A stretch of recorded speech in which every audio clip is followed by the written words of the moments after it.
انت ايش عم تسوي هون؟ عم ببيع مي ومحارم واكلات. انت عم تبيع مي ومحارم؟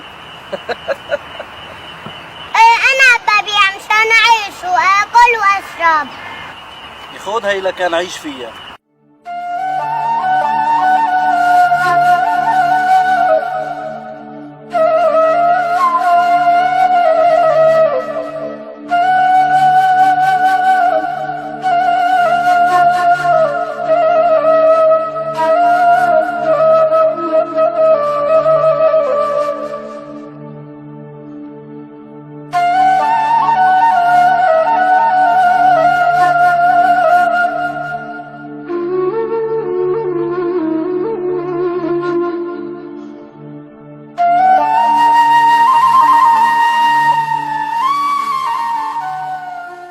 طز فيك وفي نصراتك. لا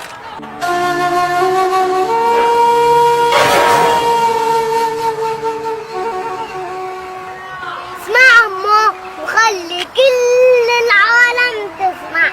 انا سوري ابن سورية، انا ابن العز والكرم. اجدادي وابائي كلهم سوريين. عشنا بكرامة، ما منموت الا بكرامة، بس الحرب خانتنا. ومع ذلك اهلنا علمونا ما ننزل الا لربنا، والحمد لله نحن بصحة وعافية. لعلمك نحن نشتغل بالحجر والتراب حتى نعيش وناكل ونشرب. وانت وغيرك لما بدك تتصدق على فقير لازم تتصدق بكل ادب واحترام، ما تخليه يحس بالاهانة والذل، لانه نحن كلنا فقراء الى الله تعالى، والله هو الغني الحميد. والدليل في القرآن الكريم: أعوذ بالله من الشيطان الرجيم، بسم الله الرحمن الرحيم، يا أيها الناس أنتم فقراء إلى الله والله هو الغني الحميد. صدق الله العظيم. وقال رسول الله صلى الله عليه وسلم: يدخل فقراء أمتي الجنة قبل أغنيائهم ب500 عام.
والله يا عمو مو قصدي هيك، بس قصدي ليه ابوك ما بيشتغل؟ وين امك؟ وين اخواتك؟